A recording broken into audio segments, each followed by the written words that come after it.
Andor, the first season 1, episodes 1 through 3. Have you seen it? Have you not? Let me know what y'all think in the comments down below. This is going to be Rants or Us review of Andor. And I'll admit, I watched the first 2 episodes of this, and I completely and totally turned it off. Was not impressed whatsoever. 3rd episode picked up. I actually kind of got into it a little bit. There's some mystery there. There's some excitement there to a certain extent. And it kind of left me feeling a little bit mixed. It went from something that I was like, oh, how much longer is this going to last? To actually, you know what? I think this might be a show that I can at least watch, get into. There's enough mystery to keep me going forward. But overall, I mean, I'm just a little bit shocked at how little marketing Andor was given. And when I saw that there was 3 episodes coming out, I was like, this is one that Disney is trying to sweep under the rug. They know it's going to be a failure, and they know fans are going to hate it, so they're going to, sweep it under the rug, release the first 3 episodes, and just pretend like it didn't happen, or like, hey, it was an average series. But to be honest with you, it's not the worst that they've had. I mean, the Book of Boba Fett was atrocious. Like, it was literally atrocious. It was horrible. And some of the other stuff that they've created when it comes to the Star Wars universe is just reprehensible. It's terrible that you could take people that are professional writers and producers and directors and make such utter garbage as what they've done in the sequel trilogy and in some of these Star Wars shows that they've had on Disney. Disney's terrible at this. And it feels like Disney really is just throwing darts at the wall, trying to see if anything will stick. And I think they might have thought this was going to be a disaster, but it might actually be something that might give them in good graces with a lot of Star Wars fans, because it really feels unique and different, but not so different that it kind of takes us out of the Star Wars universe. But I'll go ahead and get into the review of episodes 1 through 3. I'll be honest with you, like I said, when I watched the first 2 episodes, I really didn't even know what to write down on it, because I was like, what was interesting, or what was something that I should pay attention to? I really couldn't think of anything. The first 10 minutes of it, I was like, whoa, this is really cool. You've got Andor going into the bar. Those, what are they, Preox Morlana soldiers in there that try to rob him or something. He kills both of them. And I was like, okay, I like where we're going with this. And then it's like, after that, there was nothing. Like, it was just him going around saying, hey, I need to get off here. I need to get off here. I need to get off here. But he's never getting off the planet. He's just staying there. And I didn't really know what to make of that. That was so strange to me that you needed 2.5 hours. Really, that's really what it was.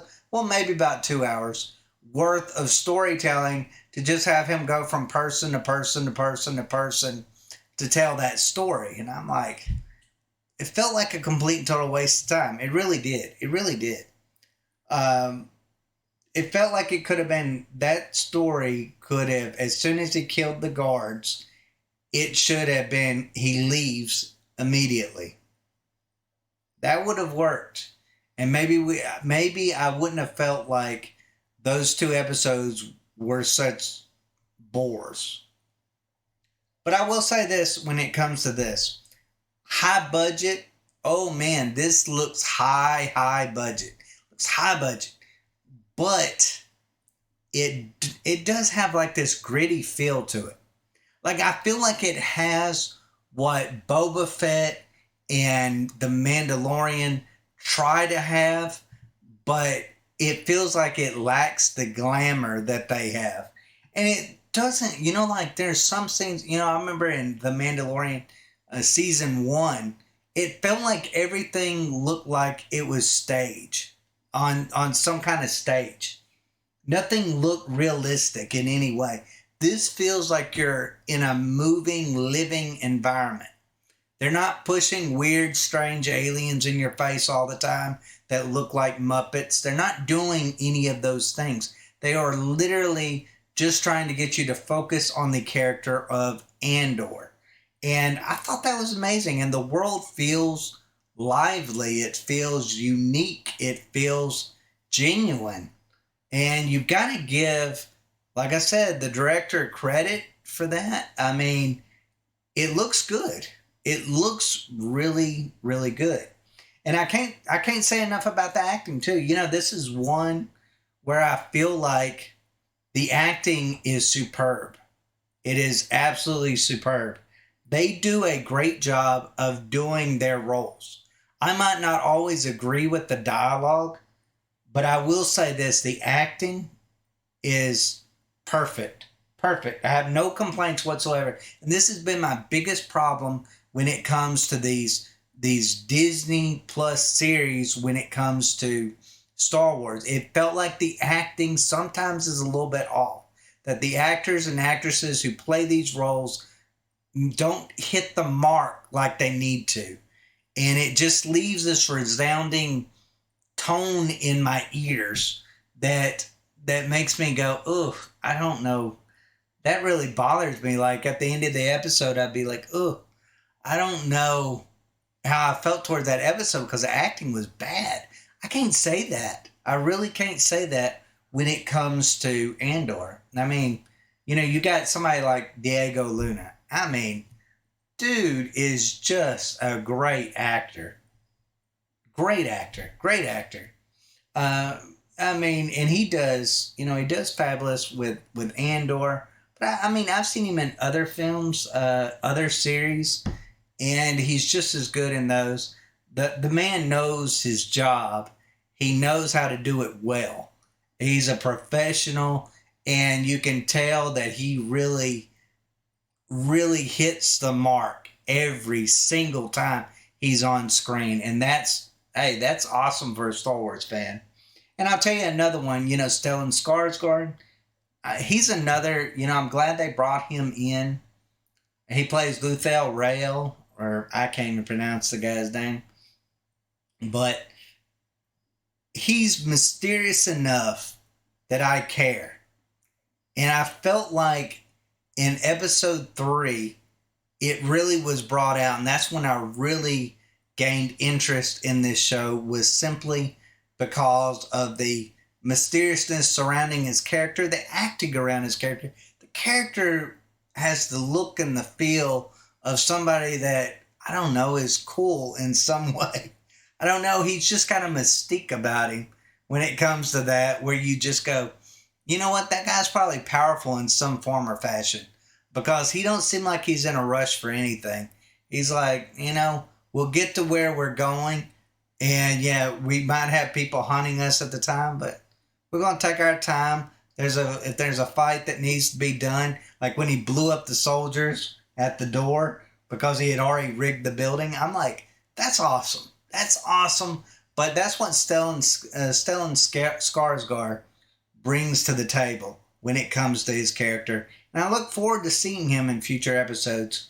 Now, as far as probably the only silly moment we got was the droid shocking the dog, or the weird alien dog who peed on him. And I will admit, I did laugh out loud when it come to that. And I usually don't say that much. I got to remember that this is Star Wars. I've watched so much Marvel over the last few months that I forget what sometimes Star Wars is meant to be comical. That there was comical moments in Star Wars. Unlike in Marvel, where it's just really, really bad jokes. Like, just the subtle things. It's like Baby Yoda. It's like, just the little aliens in Star Wars that doesn't, it makes it adult enough where that as an adult you feel like you're supposed to watch it, but it's funny enough and childish enough that you're like, it's funny, it's funny, and it's just it hits the right amount when it comes to that. But that's really the only time that they've really ever tried to do anything for comic relief at all. Now, as far as the episodes, I mean, the 2 episodes I talked about, yeah, I hated the first two. It's a slow burn. It is a slow burn. It could have been fixed so easily. I don't know how they didn't fix this in the editing room. I totally get it. They wanted to bring in all those side characters, and they wanted to add like to make the backstory feel complete. But I felt like that 2 episodes could have just really been condensed into 1 episode, and it would have been fine. I feel like, when he goes into the bar, he's asking about his sister. The mystery with the sister thing would have been interesting.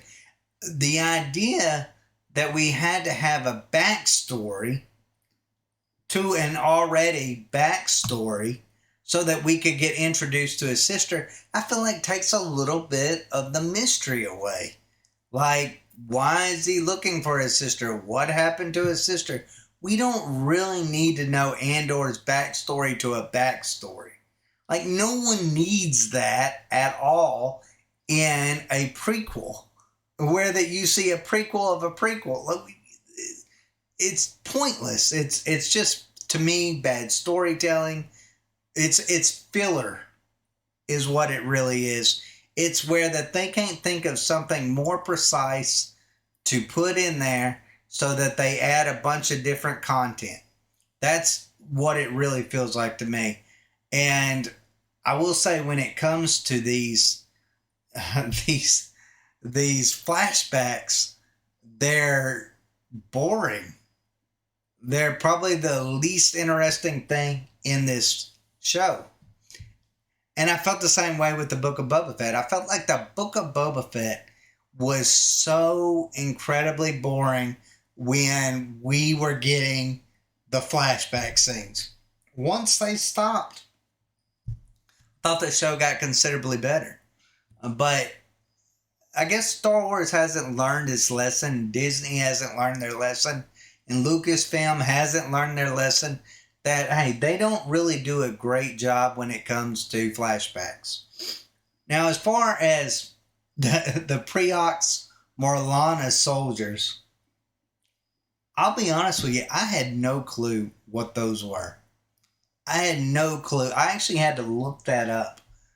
I still don't really see where they fit in when it comes to the universe as a whole. Like, I thought we were going to get, like, Imperials or something like that. And instead we get these guys that I swear they look like something out of some kind of old BBC 1970s series. Everybody's British, everybody's speaking, and they are looking like they're from the 70s. They don't look modern at all. They're wearing like the blandest of costumes I've ever seen. It looks like somebody's old dirty rug is what they're wearing. I mean, it just is, it's just bad. It's just bad all the way around. The admiral. There we go. Got my words correct on that one. The person that is chasing after Andor is just blander than the suit that he wears, or the uniform that he wears. He really is. He's blander than the uniform that he wears. I don't understand why he feels compelled to do what he does. In 3 episodes, I never got anything that told me anything. other than this guy might be a little OCD about things. I don't know. But it just feels like he's not fleshed out enough for him to be the villain that we kind of need for this. You know, you don't have to go big Darth Vader, but come on. Give us something, just something, you know, revolving around, you know, Imperials or something. You want to keep putting in this timeline. Let's see something familiar when it comes to it. And I feel like the Preox Marlana soldiers are not something that I was very familiar with at all. And I've been a Star Wars fan my whole life. You know, but overall, I mean, this is the way I feel towards all these Star Wars series. And I will say this about the movies, and it was my biggest complaint when it comes to the sequel trilogy, where they don't think they need Sith. They don't think they need Sith to engage fans. But you know, to me, the coolest part of Star Wars is Jedi versus Sith. Learning about the Order. You know, that's one thing I enjoyed about the prequel trilogy movies is we got to see the Order at the height of its power. And that was awesome. And I feel like just kind of giving us backstories of minor, I don't know, people that just steal stuff or bounty hunters. Like we got 2 series off of bounty hunters and then another one off of like I don't know, some kind of like trader that Andor is. And trader, I mean, he's kind of like a mercenary, I guess you could say. But I mean, it just doesn't feel like those are the right people that they need to be focusing on. I feel like when Star Wars is exciting is when it is dealing with the Jedi versus Sith. That's just my personal opinion. But overall, when it comes to Andor, I mean, I'm going to give it a 6 out of 10. It has room for improvement. But overall, the 3rd episode did kind of win me over, I will admit. The first 2 episodes I thought were utter crap. I would have gave this show like a 3 out of 10 before that. But I think the 3rd episode resurrected it a little bit. And, hey, I'm a little bit more compelled in it, to watch it than what I was previously. But anyways, guys, let me know what y'all think in the comments down below. Did you love it? Did you hate it? Let me know. And as always, thanks for watching. Y'all take care.